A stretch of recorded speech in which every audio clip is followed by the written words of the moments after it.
चलिए, इसके पहले पिछले 2 वीडियो में आपने पढ़ा था ऊर्जा के स्रोत के बारे में। आज हम पढ़ेंगे, इस चैप्टर को लगभग आज ख़त्म कर लेंगे। चलिए ठीक है, बात करते हैं।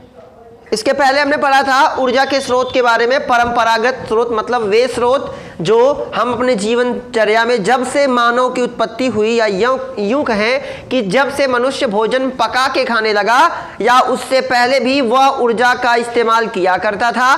लेकिन कुछ ऐसे ऊर्जा के स्रोत हैं जिनका इस्तेमाल आज हम इस वीडियो के माध्यम से पढ़ेंगे जो गैर परंपरागत है। परंपरागत का मतलब क्या होता है, गैर परंपरागत का मतलब क्या होता है। परंपरागत का मतलब नहीं होता गांव में बोला जाता है या आम बोलचाल की भाषा में आप बोलते हैं परंपरा चली आ रही है। तो कोई चीज एक पीढ़ी से दूसरी पीढ़ी में होती है, फिर तीसरी, चौथी, पांचवी, छठी, सातवीं, आठवीं, ऐसे एक पीढ़ी से दूसरी पीढ़ी चलती जाती है, तो उसे बोला जाता है परंपरागत। गैर परंपरागत का मतलब क्या होता है कि एक पीढ़ी करे, दूसरी ना करे, तीसरी करे, चौथी ना करे, पांचवी करे, छठवीं ना करे। तो ऊर्जा के स्रोत हम समझ चुके थे कि ऊर्जा के स्रोत कितने, हमने पिछले वीडियो में पढ़ा था। आज हम पढ़ने वाले हैं यंत्र विज्ञान में सुधार। मशीनरी में, मशीन किसे कहते हैं, यंत्र किसे कहते हैं, पहले वो समझ जाते हैं। मशीन वह होती है जो हमारे कार्यों को आसान बनाती है। मतलब वह यंत्र या मशीन वह होती है या यंत्र वह होता है जो हमारे किसी काम को कम समय में और आसानी से कर दे, उसे हम मशीन बोलते हैं। आपका नेल कटर, नाखून को काटने वाला यंत्र, जिसको गांव में नहकट्टी बोलते हैं, वो क्या है, वो भी एक प्रकार का यंत्र है। दांतों से काटने में समय लगेगा, फिर जो बैक्टीरिया आपके मुंह में जाएंगे वो प्लस वाले हैं, है ना। तो कहने का मतलब है मशीन या यंत्र किसे कहते हैं, तो यंत्र वह होता है जो आपके कार्य को आसान बनाए और कम समय में आपके कार्य को कर दे, वही है मशीन। बात करते हैं हम आज कुछ ऊर्जा के अन्य स्रोतों के बारे में कि यंत्र विज्ञान में सुधार, मशीनरी में सुधार करके हम किस प्रकार से ऊर्जा प्राप्त कर सकते हैं, या कौन कौन सी ऊर्जा है जिसको हम यंत्र के माध्यम से या विज्ञान में कुछ सुधार करके, कुछ प्रयोग करके उनका इस्तेमाल हम कर सकते हैं। तो पहला पॉइंट है जैव मात्रा। हम अपने घर के आसपास बहुत सी ऐसी वस्तुएं हैं जिनका इस्तेमाल नहीं करते। जैसे अब गांव में तो कुछ लोग इसका इस्तेमाल कर लेते हैं, जैसे गन्ना की पेराई के बाद जिसको कहते हैं खुइया, है ना, जो वो क्या है, जैव मात्रा है, क्योंकि एक जीवित है। जैव मात्रा जीवित, जब कोई जीवित पदार्थ मर जाता है या कोई जीवित पदार्थ है, उसके अंदर से कुछ पदार्थों को निकालना या निकालने के बाद जो पदार्थ बनता है वही होता है जैव पदार्थ। जैव पदार्थ का मतलब वह जीवित पदार्थ से निकाला गया जो है वो जैव पदार्थ है। जैसे गन्ना जीव रहा होगा, है ना, गन्ना, भाई जो गन्ना है वो तो एक प्रकार का पादप है, तो पादप में जीवन होता है। सजीव निर्जीव के बारे में तो आप जानते ही है ना, बायोलॉजी वाले में आपने पढ़ा होगा। तो जैव मात्रा कुछ ऐसे पदार्थ होते हैं जिनका इस्तेमाल हम करके ऊर्जा प्राप्त कर सकते हैं, जिसमें पहला पॉइंट है जैव मात्रा। क्या होता है जैव मात्रा, हम अपने आसपास कुछ ऐसी लकड़ियां होती हैं, आजकल देख रहे हैं ना, जब से एलपीजी का ज़माना आया, जब से सीएनजी का ज़माना आया, जब से हीटर का ज़माना आया, लगभग चूल्हा तो गायब होता चला जा रहा है। कुछ रेयर ऐसे घर रह गए, इन फ्यूचर मुझे लगता है कि चूल्हा गायब सा ही हो जाएगा, क्योंकि मॉडर्न जैसे मॉडर्न आएंगे, भाई आज की बहुएं भी इंटेलिजेंट है, वो अपना चूल्हा लेके आएंगी। मेरी बहू कैसे, मेरी बेटी कैसे बनाएगी, आंख में उसके धुआं जाएगा, वो तो छोड़ो, उनके पति बैठे पड़े हैं, अरे बाप रे बाप, इसकी आंख में, अगर इसकी आंख में धुआं चल जाएगा तो मुझे देखेगी कैसे, है कि नहीं। आधी परेशानी तो इनके यहाँ पड़ी है। तो भाई मॉडर्न जमाना है, जैव मात्रा का इस्तेमाल नहीं किया जाता, लेकिन हमें इसका इस्तेमाल करना चाहिए। क्या करना चाहिए, जैसे गाय के गोबर। अब आज की जो बहुएं हैं वो उपले बनाएंगी, नहीं बनाएंगे, वो तो गोबर उठाने के लिए प्लास्टिक लगाती हैं, तो गोबर का उपला बनाने के लिए क्या इस्तेमाल करेंगे, सोचिए, है ना। खोइया जिसको कहते हैं, या यूं कहें गन्ना की पेराई के बाद जो अवशेष प्राप्त होता है, वो उन्हें क्या करना चाहिए, जलाना चाहिए। उनको जला के भी हम ऊर्जा प्राप्त कर सकते हैं, समझ रहे हैं कि नहीं है भाई। हम गांव में तो इस्तेमाल किया जाता है, खोइया जला के खाना बनाया जाता है, तो जब जलती है तो ताप वाली ऊर्जा उसे मिल रही है, खाना बन गया, कोई दिक्कत नहीं। गोबर की कंडी बनाएंगे या उपले बनाएंगे, उससे हम भोजन प्राप्त कर सकते हैं। लेकिन अब यंत्र के रूप में, मशीनरी के रूप में इसका कैसा इस्तेमाल करेंगे, तो क्या करना है, उस खोइया को या उस अवशेष को और गोबर की कंडी को एक साथ मिक्स करके जला दिया जाए और ताप, जो गर्मी प्राप्त होगी, उस ताप ऊर्जा को हम विद्युत ऊर्जा में बदल सकते हैं। भाई इन फ्यूचर मैंने आपको बताया ना कि भविष्य में धीरे धीरे इसका इस्तेमाल लोग बंद कर देंगे, लकड़ी पे खाना बनाना बंद हो जाएगा, सोलर कुकर आ जाएगा। अब देख रहे हैं ना धीरे धीरे सोलर कुकर का जमाना आ रहा है, हीटर का जमाना आ रहा है, एलपीजी का जमाना आ रहा है ना। पहले स्टोव चलता था, गायब हुआ कि नहीं गायब हुआ, आपके घरों से गायब हो गया कि नहीं। वो लालटेन चलती थी, गायब हो गई कि नहीं हो गई। तो धीरे धीरे ऐसे ही चूल्हा भी गायब हो जाएगा, फिर आप केवल एलपीजी वाले पे खाना बनाएंगे, हीटर पे खाना बनाएंगे, सोलर कुकर होगा आपके पास, समझ रहे हैं ना।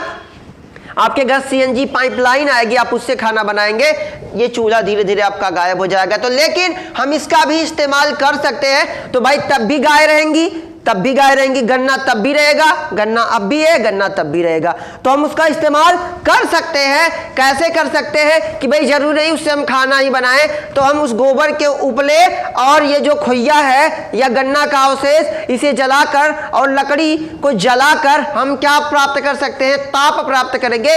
और उस ताप को हम किस ऊर्जा में बदल देंगे। आपने पढ़ा है ऊर्जा को, एनर्जी को ना तो बनाया जा सकता है, परमाणु वाला पढ़ा था ना तो बनाया जा सकता है, ना तो नष्ट किया जा सकता है, बल्कि एक जगह से दूसरी जगह में बदला जा सकता है। तो ताप, जब आप इसको जलाएंगे तो आपको ताप प्राप्त होगा और उस ताप को आप विद्युत ऊर्जा में परिवर्तित कर देंगे। तो भाई चलो, आप लकड़ी जला के खाना नहीं बना रहे हो, लकड़ी जलाने से जो ऊर्जा प्राप्त हो रही है उसको हम विद्युत ऊर्जा में बदल दे रहे हैं। तो आप विद्युत ऊर्जा से आप अपना हीटर चला लीजिए। हो गया कि नहीं। ऊर्जा का एक जगह से दूसरी जगह रूपांतरण हो गया कि नहीं हो गया। तो आप इसका इस्तेमाल जैव मात्रा में कर सकते हैं। अब चलिए आगे बात करते हैं लकड़ी का कोयला। आप कोयले के बारे में पिछले वीडियो में मैंने आपको बताया था कि जब करोड़ों वर्ष पूर्व उथल पुथल हुई थी तो कई जीव जंतु, पेड़ पौधे पृथ्वी के अंदर दब गए, है कि नहीं। कुछ उसमें से डीजल बने, कुछ पेट्रोलियम बने, कुछ प्राकृतिक गैस से यानी कि सीएनजी वगैरह बनी, और कुछ जो थे वो कोयले के रूप में परिवर्तित हो गए। कोयला क्या है? कोयला एक प्रकार का जीवाश्म ईंधन है। जीवाश्म का मतलब जीवों के अवशेषों से बना हुआ जो ईंधन होता है उसे बोला जाता है जीवाश्म ईंधन।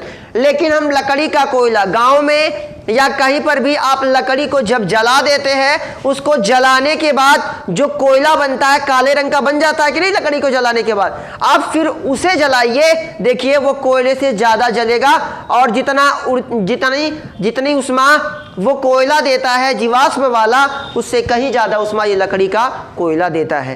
तो इसका भी इस्तेमाल हमें करना चाहिए। हालांकि इसका इस्तेमाल कोई करता है, नहीं करता, तो ये क्या है? गैर परंपरागत है। इसका इस्तेमाल जैव मात्रा का प्रयोग करके कोई बिजली बनाता है? नहीं बनाता। पहले कोई बनाता था? कई पीढ़ी से बनता चला आ रहा है? नहीं बनता आ रहा है। तो जो पहले से नहीं हो रहा है वो क्या है? वो गैर परंपरागत है। और जो पहले से जो होता चला आ रहा है, जैसे गोबर के उपलों से खाना बनाना गांव में पहले से चलता आ रहा है, तो ये क्या है? परंपरागत है। और जो पहले से अब उससे बिजली बनाना, ये क्या है? गैर परंपरागत नहीं है। समझ रहे हैं ना मेरी बात को। तो लकड़ी का कोयला, लकड़ी को जला लीजिए और जलाने के बाद जब वो क्रिस्टल के रूप में परिवर्तित हो जाए तो फिर उसे धोकर फिर उसे जलाइए और फिर उस पर खाना बनाइए, है ना। उसका इस्तेमाल, भाई अब अगर खाना आप नहीं बनाते तो आपके पास फिर दूसरा वाला ऑप्शन है, उसको क्या करिए? टेम्परेचर, है ना, उसे जलाइए, तापमान हो और उस तापमान को विद्युत ऊर्जा में परिवर्तित कर दीजिए, फिर आपका भोजन बन गया। ठीक है, कई तरीके से। तीसरा पॉइंट है बायोगैस। ठीक है, बायोगैस समझ जाइए क्या होता है।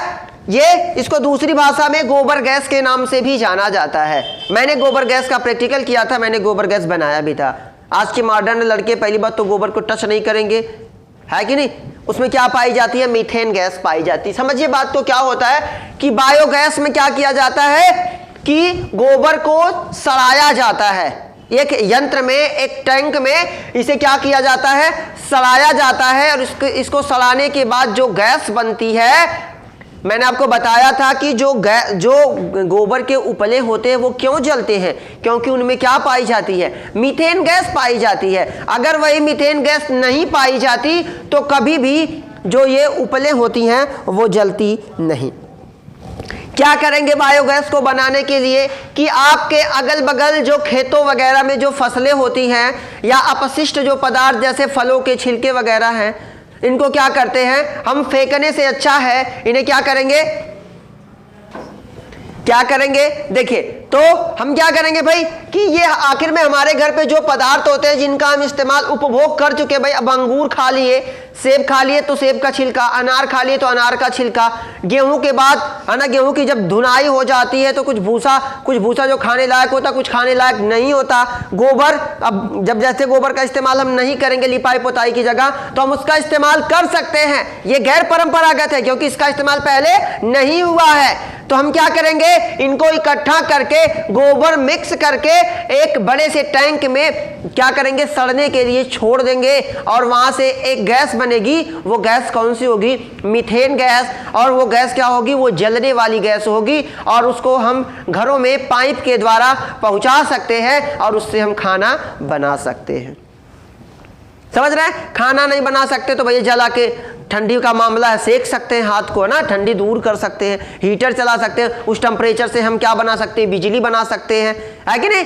तो ये क्या है, इसका इस्तेमाल हम कर सकते हैं। इसके कुछ प्रॉफिट भी होते हैं। अब देखिए क्या प्रॉफिट होते हैं वो समझ जाते हैं कि पहला, इसकी विशेषता, इससे धुआं नहीं बनता। पहली चीज कि इस गोबर गैस से जो गैस निकलती है, जब उसे हम जलाएंगे तो धुआं नहीं बनेगा, ठीक है। और जब धुआं नहीं बनेगा तो प्रदूषण नहीं होगा। इसका मतलब ये पर्यावरण को भी बचा रहा है, ठीक है। दूसरा पॉइंट, इसका उपयोग सुगम होता है, अवशेष नहीं बचता। लकड़ी जलाने के बाद लकड़ी के कुछ भाग बच जाते हैं, कंडी जलाने के बाद राखी बच जाती है। लेकिन जब आप गोबर गैस का इस्तेमाल करेंगे, वो जो गैस होगी वो जलने के बाद उसमें जरा सा भी अवशेष नहीं बचता। अगला पॉइंट देख लेते हैं, स्लरी का उपयोग खाद के रूप में। अब आप टैंक के अंदर जिन जिन पदार्थों को सड़ने के लिए रखे हैं वो गोबर के साथ सड़ जाते हैं, और आपको मालूम है जब गोबर के साथ कोई पदार्थ सड़ जाता है वो क्या बन जाता है, खाद बन जाता है। और कैसी खाद बनी, जैविक खाद बनी, और इसका इस्तेमाल आप अपने खेतों में कर सकते हैं। और ये खाद, आप खाद उर्वरक में अंतर जानते हैं, खाद खेत में कितना भी डाल देंगे वो खेत को नुकसान नहीं पहुंचाएगा, बल्कि वो आपके खेत की उर्वरा शक्ति को बढ़ाएगा। तो हम क्या कर सकते हैं, हमें बायोगैस का इस्तेमाल करना चाहिए। बात करते हैं उपयोग हम कहाँ कहाँ करते हैं बायोगैस का। तो घरों में ईंधन के रूप में कर लेते हैं, कभी कभार इसका इस्तेमाल, कुछ लोग इसका इस्तेमाल उद्योग में करते हैं, बड़े बड़े टैंक लगा के गोबर गैस बनाते हैं। और उस जैसे मान लेते हैं बेकरी की बात कर ले, है ना, ऐसे उद्योग जहाँ पे उष्मा की जरूरत है, बहुत सारे गोबर गैस के प्लांट लगा के बहुत सारी बिजली उत्पन्न कर सकते हैं, अपना इस्तेमाल, आप उसका उपयोग कर सकते हैं उद्योग के रूप में। चक्की चलाने में, अब चक्की मान लेते हैं विद्युत चक्की है तो बहुत बड़ा सा प्लांट लगाएंगे गोबर का, बहुत सारा गोबर डाल के उसको सड़ाएंगे, बहुत सारी गैस बनाएंगे, तो टेम्परेचर बनाएंगे, टेम्परेचर से उस तापीय ऊर्जा को हम किस में बदल देंगे, विद्युत ऊर्जा में, और चक्की चला सकते हैं। तीसरा, विद्युत बना ही सकते हैं, मैं तो बता ही दिया ना, इससे बिजली हम उत्पन्न कर सकते हैं। बात करते हैं पवन ऊर्जा की, बहुत इंपॉर्टेंट। पवन किसे कहते हैं, पहला पॉइंट, हवा आप जानते हैं, लू आप जानते हैं, पवन आप क्या, पवन किसे कहते हैं, हवा किसे कहते हैं ना, जब धीरे धीरे जो चले, जो धीरे धीरे चलती है उसे हम हवा बोलते हैं। लेकिन जब हवाएं गतिशील होती हैं काफी तेजी से, मैक्सिमम कितनी, 15 किलोमीटर प्रति घंटा, जब हवा 15 किलोमीटर प्रति घंटा की रफ्तार से चले तो उसे हम क्या बोलते हैं, पवन बोलते हैं। और यही स्पीड बढ़ जाए 25 से 30 40 हो जाती है तो लू, नहीं कहते लू चल रही है गांव में, तो ये चाइना की हवा है। जब ये हवा बहुत तेजी से चलती है तो उसका नाम चाइना ने रखा है लू, ये चाइना की तरफ से हवाएं चलती है इसलिए इसका नाम लू रखा गया। उनके नाम ही जानते हैं, सी जिनपिंग, कुमांग पुआंग, ऐसा उनका नाम रहता है कि नहीं। तो देखिए, तो पवन ऊर्जा जब हवाएं गतिशील होती हैं, जब हवाएं गतिशील, अगर पूछेगा कितनी हवाएं गतिशील होती हैं तो 15 किलोमीटर प्रति घंटा की रफ्तार। तो जब हवाएं गतिशील होती है तो उसे हम पवन बोलते हैं। पवन ऊर्जा का भी इस्तेमाल पहले नहीं किया जाता था, अब सबसे ज्यादा कोई देश अगर पवन ऊर्जा का इस्तेमाल कर रहा है तो वो है जापान। भाई पैसा एक नहीं लग रहा, पहली चीज तो पैसा लग नहीं रहा, दोबारा जब चाहेंगे तब चलवाएंगे, कोई दिक्कत नहीं है ना। हालांकि हवा चलनी चाहिए, हवा नहीं चलेगी तो क्या फायदा। देखिए समझते हैं इसके बारे में कुछ।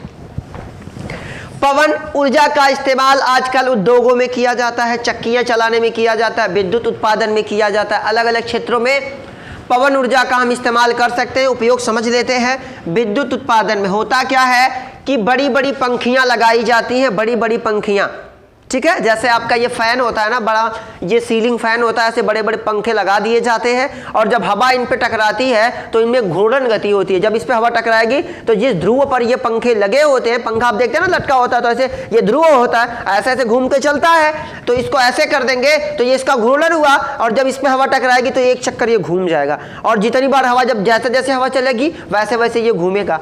तो जब यहाँ से पट्टा लग जाएगा वो जाके टकराएगा किस पे, टरबाइन पे, और टरबाइन के बगल में लगा होगा डायनेमो। आपको मालूम है डायनेमो एक ऐसा यंत्र है जो गतिज ऊर्जा को किस में बदल देता है, विद्युत ऊर्जा में बदल देता है। तो हम बिजली भी प्राप्त कर सकते हैं नाव चलाने में। बहुत ही जरूरी पॉइंट, पहले इसका बहुत ज्यादा इस्तेमाल किया जाता था। आप देखते थे ना पहले डीजल पेट्रोल वाली नाव बहुत कम हुआ करती थी, तो नाव में बहुत बड़ा सा कपड़ा लगा दिया जाता था। हालांकि इसके कुछ नुकसान भी हुआ करते थे। तो आपको मान लेते हैं संजरपुर जाना है तो आप यहाँ पे नाव अपनी उतारेंगे और यहाँ से हवा मारेगी तो आप कहाँ चले जाएंगे, संजरपुर। लेकिन उधर से आने के लिए बड़ा व्यवस्था लगाना पड़ता, फिर इंतजार करेंगे कब हवा पूरब से बहेगी, है ना। मतलब अगर आपको पश्चिम के साइड में जाना है तो हवा किधर से बहनी चाहिए, पूरब से। अगर आपको पूरब जाना है तो हवा किधर बहनी चाहिए, पश्चिम। यहाँ पे कभी कभार कुछ लोग वो कंपास लेके चलते थे कि दिशा भुला ना जाए भैया। हवा अगर उल्टी चल गई तो क्या होगा, पता चले भाई यहाँ से फरिया जाना है, हवा बह रही है, पहुंच गए कहाँ तक, असीलपुर पहुंच गए, तब तक उधर से दूसरी हवा चलने फिर वापस आ गए, तो क्या मतलब है। सोचिए भाई, आप आधा दूर गए, हवा घूम गई, क्योंकि हवाएं क्या होता है, समुद्र की हवाएं घूम घूम के चलती हैं। तो आप गए फिर लौट के फिर वापस चले आए, तो दिन भर तो खाली जाते आने में लोग पहुंचेंगे कब, है ना। तो इसके कुछ नुकसान है। आपकी बाइक है, आप स्टार्ट किए असीलपुर का, हम फरिया से आगे रानी सराय तक चले जाएंगे, हवा के भरोसे नहीं ना, आप ईंधन के भरोसे हैं। लेकिन ये वाला जो पवन ऊर्जा है ये नुकसान कुछ नहीं कर रहा है, कोई प्रदूषण नहीं है, आप कोई पैसा नहीं दे रहे है कि नहीं। लेकिन डीजल जो बाइक आप चलाएंगे, पहली चीज तो प्रदूषण, और दूसरी चीज बाइक लेने के लिए भी आपको पैसा देना पड़ेगा, फिर डीजल डालेंगे, पेट्रोल डालेंगे, फिर पैसा देंगे। लेकिन हवा के लिए नहीं, ठीक है। बात करते हैं उपयोग कहाँ करते हैं। इसके बाद नाव चलाने में, पानी बाहर निकालने में, पानी जो आपके नलके में पानी आता है, नल से जिस पानी निकालते हैं वो भी तो एक प्रकार का प्रेशर, वो भी हवा के दबाव के कारण ही होता है। नहीं कहते वार्सल, अरे आप कभी कभार गेंद फट जाती है तो ऐसे उसको घुमा के यहाँ चिपकाते हैं, यहाँ चिपकाते हैं, यहाँ हाथ पे चिपकाते हैं, तो कैसे चिपक जाती है, हवा के प्रेशर से वो चिपक जाती है, समझ रहे ना। तो वो जो वार्सल होता है वो हवा को क्या करता है, खींचता है, और उसी हवा की वजह से भी पानी बाहर निकलता है। आगे बात करते हैं पवन कारखाना। क्या होता है पवन कारखाना, बड़े बड़े कारखाने बनाए गए हैं किसके, पवन के, उसमें बहुत सारे लगाए गए हैं पवन की चक्की, एक बहुत बड़ा सा पंखा लगाया गया, बहुत बड़ा सा, और उसको घूर्णन, वैसे घूर्णन वाला प्रोसेस सेम जैसे चक्की चलाई जाती है, है ना। मान लेते हैं भाई देखो ऐसे पंखा लगा दिया गया और इसके नीचे ये कारखाना बना दिया गया। अब कारखाने के अंदर काम हो रहा है और ये जैसे जैसे हवा आएगी ये पंखी पे जैसे टकराएगी, पंखी घूमेगी और इसके अंदर बहुत सारे काम इसकी वजह से। भाई अब ये बिजली बना सकती है, ये ऊर्जा दे सकती है, आटा की चक्की से आप चला सकते हैं, है ना, आटा पीस सकते हैं इससे, बेकरी का काम आप इससे कर सकते हैं, जो काम चाहे आप इससे कर लेंगे, क्योंकि आप स्थितिज ऊर्जा, गतिज ऊर्जा को बिजली बना सकते हैं। बिजली वाला काम अगर कारखाने में चाहे तो कारखाने में कर सकते हैं। आगे बात कर लेते हैं पवन ऊर्जा फार्म। जब कोई चीज बहुत ज्यादा मात्रा में, जैसे मुर्गी फार्म, एक मुर्गी पालेंगे तो उसे मुर्गी फार्म थोड़ी बोलेंगे, दो मुर्गी पालेंगे तो मुर्गी फार्म थोड़ी, मुर्गी फार्म का मतलब बहुत सारी मुर्गी। तो वैसे ही पवन ऊर्जा फार्म, बहुत सारी पवन चक्कियां जब बैठा दी जाएंगी तो उसे बोला जाएगा पवन ऊर्जा फार्म। कुछ क्षेत्रों में मैंने बताया ना, सबसे ज्यादा जापान, 25% जापान में बिजली जो है वो किससे बनाई जाती है, पवन ऊर्जा से बनाई जाती है। समझ रहे हैं, जापान में पवन ऊर्जा से 25% बिजली की सप्लाई की जाती है। क्या किया जाता है, बहुत बड़े बड़े फार्म, हालांकि नॉर्मली 2 हेक्टेयर, समझ रहे हैं, 2 हेक्टेयर जमीन चाहिए, बहुत सारे चक्कियां, बहुत सारे ये पवन चक्की या कह सकते हैं ना बहुत सारा ये फॉर्म पवन चक्की को बिठाने के लिए बहुत सारी जगह चाहिए और अलग अलग जगह पे आप इसको बिठाएंगे बहुत सारा और सबको एक साथ जोड़ेंगे। उसके बाद भाई एक यहाँ है एक वहाँ है, सबको एक तार के माध्यम से जोड़ेंगे और सबकी एनर्जी को फिर एक साथ क्या करेंगे, भेजेंगे, किसी एक गांव को चला देंगे, किसी एक जिलों को चला देंगे। बहुत सारा फार्म है भाई, जैसे हमारे यहाँ बनता है ना पावर हाउस, तो क्या होता है वहाँ पे बिजली आती है, फिर वहाँ से अलग अलग जगह सप्लाई दी जाती है, वैसे इसका पवन ऊर्जा का फार्म होता है। यहाँ पे बहुत सारी बिजली आप बना सकते हैं और बना के इस बिजली को जहाँ चाहे वहाँ आप भेज सकते हैं, क्योंकि यहाँ पे फार्म है, बहुत सारी चक्कियाँ लगी, बहुत सारी पंखुड़ियाँ लगी हुई हैं। ठीक है, अगला है ऊर्जा के गैर परंपरागत स्रोत, ऊर्जा के वे स्रोत जिनका इस्तेमाल हम नहीं कर रहे हैं। ठीक है, तो देखिए हमें अब धीरे धीरे इन फ्यूचर जैसे जैसे हम आगे बढ़ेंगे वैसे वैसे हम इनका इस्तेमाल करते चले जाएंगे। देखिए सौर ऊर्जा, ठीक है, सौर ऊर्जा ऊर्जा का एक प्रमुख स्रोत सौर ऊर्जा है और अब आने वाली जो भावी पीढ़ियां हैं वो इनका इस्तेमाल बहुत तेजी से करेंगे। क्यों करेंगी?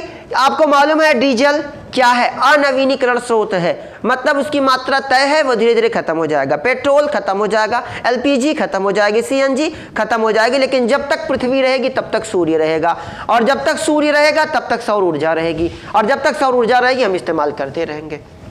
समझ रहे हैं ना, कई देश इसका इस्तेमाल बहुत तेजी से कर रहे हैं, हम भी कर रहे हैं। देखिए सौर ऊर्जा क्या होता है, सूर्य की किरणें, जानते हैं सूर्य की जो किरणें हमारे पृथ्वी पर आती है वो धुंधली आती है, पूरी आ जाए तो बहुत ज्यादा एनर्जी है, उसका अधिकांश भाग तो वापस मतलब आधा से ज्यादा भाग पृथ्वी से टकरा के वापस चला जाता है, कुछ ही आते हैं जिसका हम इस्तेमाल कर लेते हैं। सोच लीजिए हल्की सी कुछ परसेंट 0.8% केवल हमारे पृथ्वी पर आती है, उसका ही हम उपयोग कर पाते हैं, बाकी का हम उपयोग नहीं कर पाते।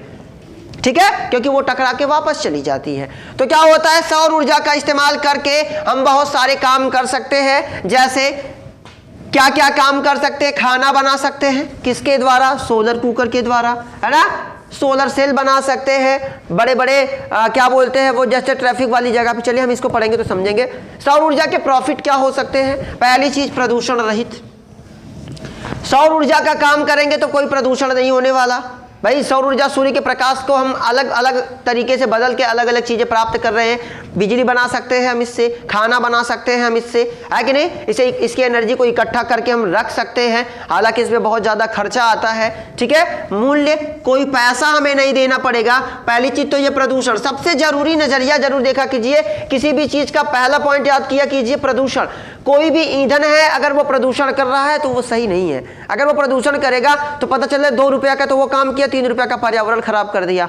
मैंने आपको पिछले वीडियो में भी बताया था, हमारे देश का सिस्टम है, अगर आपकी गाड़ी धुआं देती है, कार्बन डाइऑक्साइड देती है, 100 रुपया का कागज बनवाइए वो ऑक्सीजन देगी।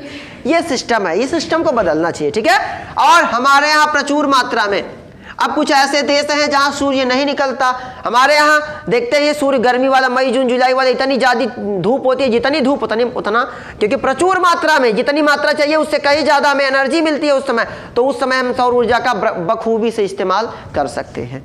ठीक है, आगे बात करते हैं सीमाएं क्या होता है, क्या ये सभी क्षेत्रों के लिए नहीं, ये सभी स्थानों के लिए नहीं है, बल्कि केवल उन जगहों पर इसका इस्तेमाल कर सकते हैं जहां पर सूर्य की किरणें दिखाई देती हैं या जहां पे सूर्य या जहां पे बहुत ज्यादा गर्मी पड़ती हो, वहां पे। ऐसी जगह नहीं जहां पे सूर्य दिखाई नहीं देता, वहां पे सोलर लगा के करेंगे क्या, कोई मतलब है नहीं। ठीक है, रात में आप रात में इसका इस्तेमाल नहीं कर सकते।